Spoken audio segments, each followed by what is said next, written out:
Bom dia, pessoal, tudo bem? Bom, hoje nós vamos iniciar uma nova área dentro do estudo de biologia, que é a genética. Para isso, vocês podem me acompanhar no livro 17 a partir da página 262, por favor. Bom, particularmente a genética é a parte da biologia que eu mais gosto, que eu mais me identifico, porque eu acho uma área inteligente, uma área estratégica, uma área curiosa, e eu tenho certeza que vocês vão gostar também. Olha, atualmente nós podemos dividir o estudo da genética em dois ramos. Seria a genética clássica, também conhecida como mendeliana, que estuda o que? A hereditariedade. O significado dessa palavra se refere à transferência de características de uma geração à outra. É assim quando a gente se lembra de algo que é hereditário, que a gente coloca numa roda de conversa, que nós vamos assistir ou escrever sobre algum assunto, que se transfere de uma geração para outra. Nós dizemos o quê? Que essa característica é hereditária. A genética ela se volta a entender essas transmissões que existem aí no sentido da vida. Só para recordar, algumas características são hereditárias, como por exemplo a estatura, a cor dos olhos, o tipo sanguíneo, entre várias outras características, tá? Predisposições a algumas doenças, entre outros fatores que nós vamos estar dizendo hereditários ou genéticos. E quando se diz genética clássica ou mendeliana, é sempre lembrado esse nome, considerado o pai da genética, Gregor Mendel. Ele foi responsável por fundar essa área da biologia tão importante nos dias atuais. O Mendel veio com estudos realmente fundamentais, iniciais. Hoje nós já temos uma grande contribuição também da tecnologia, a tudo aquilo que foi estudado e descoberto por Mendel. Mas mesmo assim, até hoje, os seus estudos são muito reconhecidos, respeitados e utilizados diariamente. Então, foi sim uma personalidade muito importante, é um nome lembrado não apenas na genética, mas também na biologia como um todo, pelas suas contribuições para a ciência. Então, você pode estar dando uma estudadinha sobre a história de Gregor Mendel, as suas descobertas e a sua contribuição para a ciência. Ok? Turma, e uma outra área da genética é a moderna, com auxílio da biotecnologia, onde sua principal importância é na resolução de questões humanas diárias, como aquelas que incluem aquelas que incluem nos estudos a manipulação com as moléculas de DNA, como por exemplo na solução de questões como paternidade, onde é feito o teste de paternidade, resolução de crimes, onde também se faz o trabalho com o DNA, melhoramento genético de animais, de plantas e de outras espécies, a criação de seres transgênicos, onde isso acaba tendo influência também na alimentação, na saúde, na preservação de espécies biológicas do nosso planeta, entre várias outras técnicas na qual se enquadra aí a genética moderna. Clonagem e terapia gênica, e depois vamos estar conversando mais aí sobre ela, tá? Vem cá, turma, os estudos de Mendel com plantas de ervilha, viu? Essa planta de ervilha da espécie Pisum sativum. E qual era o objetivo do Mendel de estudar as plantas, de estudar essas ervilhas? O objetivo era trazer respostas a perguntas como: por que os filhos se parecem com os pais, por exemplo? Por que os irmãos se parecem, são semelhantes? Por que de animais como cachorros nascem filhotes que são gatos e não seres tão diferentes dos seus pais? Isso tudo tem muito a ver com a hereditariedade, a transmissão de características de uma geração para outra, e esse é o objetivo de Mendel com esses estudos aí com ervilhas, investigações sobre esse assunto, sobre hereditariedade. Mas por que ervilhas, né? Ervilhas aí da espécie Pisum sativum. Você pode listar no seu caderno depois, né, as características que eu vou dizer aqui para vocês que motivaram o Mendel a escolher as ervilhas como objeto de estudo aí da sua pesquisa, da sua investigação. Acontece que as ervilhas são plantas de fácil cultivo, de fácil adaptação. Acontece que as ervilhas têm um ciclo reprodutivo curto. Elas têm características bem definidas. Enquanto a sua semente ou é de cor verde ou é de cor amarela, ou é lisa ou é rugosa. Acontece que as ervilhas elas geram muitos descendentes. A cada vagem podem ser colhidos vários grãos de sementes de ervilha. Acontece que a ervilha tem a sua flor hermafrodita, contando com os dois sexos, o que possibilita a autofecundação. Tá? Esses são alguns dos motivos que levou o Mendel a escolher ervilhas e não, por exemplo, o manga, que teria um ciclo reprodutivo longo, difícil cultivo, gera poucos descendentes, características não muito bem definidas, o que poderia então atrapalhar os seus estudos, as suas pesquisas. Tá?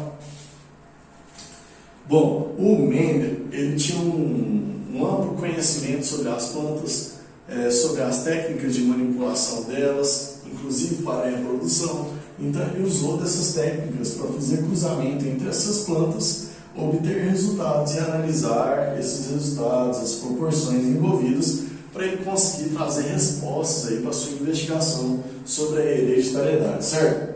Então, nesses cruzamentos, o Mendel ele selecionava algumas plantas que apresentavam algumas características e realizava o cruzamento entre elas.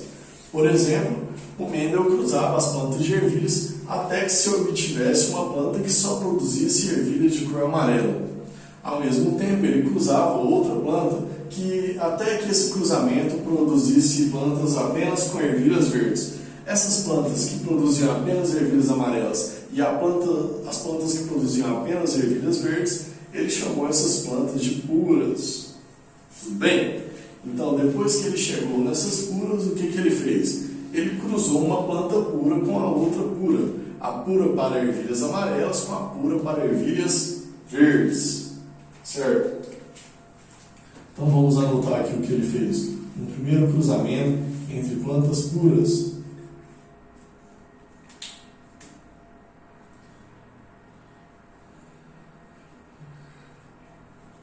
Pura para ervilha amarela. Viu?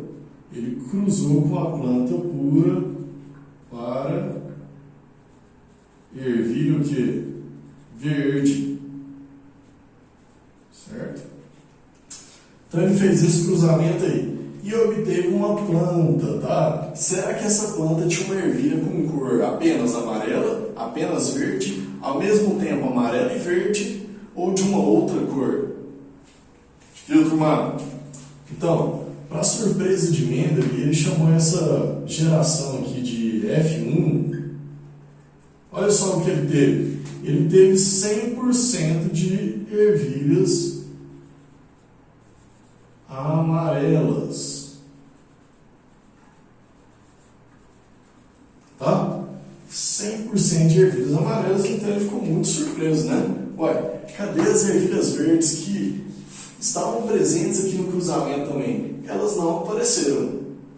Viu? Muito curioso, então, o Mendel resolveu fazer o seguinte: agora eu vou cruzar essas plantas que geraram ervilhas amarelas, a partir desse cruzamento, com outras iguais a elas. Então ele fez o cruzamento dessas aí, né? Lembrando que essas aqui, elas não são como essas aí geneticamente. A gente vai entender essa história melhor ainda. Então aqui ele fez um cruzamento de indivíduos da geração F1 com F1.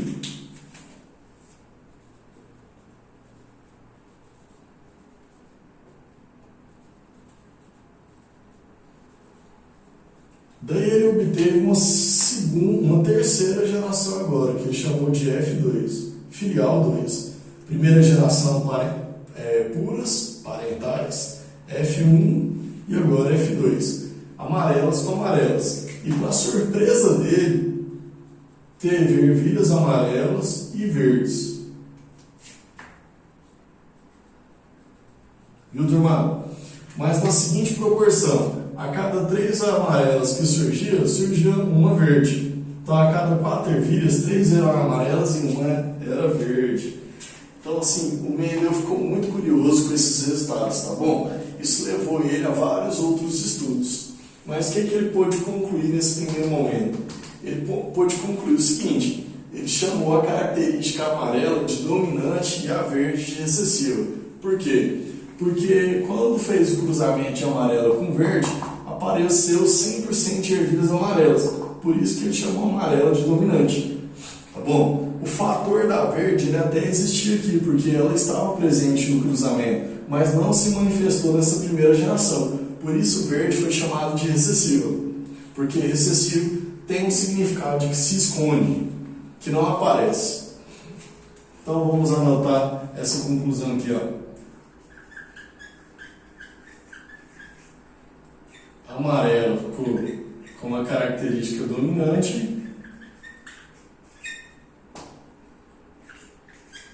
e verde com uma característica recessiva. Viu? E isso no que se refere à cor das ervilhas. Mas se nós formos analisar outras características da própria ervilha ou de outros seres, de outras espécies, vai haver características que são dominantes, outras que são recessivas. E assim por diante, vai variar muito aí nesse sentido. Bom, desse estudo, Mendel acabou tirando aí a sua primeira lei. O Mendel teve 2 leis, que ele publicou um livro, inclusive, e essa primeira lei dele diz o quê? Cada característica é determinada por 2 fatores que se segregam na formação dos gametas e se unem na fecundação. E você pode perceber isso aqui com o cruzamento que nós estudamos. Cada característica, como por exemplo a cor das ervilhas, é determinada por 2 fatores, que seriam um fator do pai e um fator da mãe. Esses fatores se separam na formação dos gametas e se unem na fecundação. Então essa planta tinha um fator amarelo, essa planta tinha um fator verde, eles se separaram e se uniram na fecundação formando essa planta. Então, por conta desses detalhes aí que o Mendel percebeu, ele chamou essa primeira lei aqui de segregação dos fatores. É o nome da sua primeira lei. Segregação dos fatores, ok? Beleza. E para finalizar essa nossa aula, depois dessa descoberta de Mendel, da elaboração dessa primeira lei, a gente tem aqui alguns termos usuais, alguns termos importantes que vocês têm que estar por dentro, têm que estar utilizando sempre aí na genética.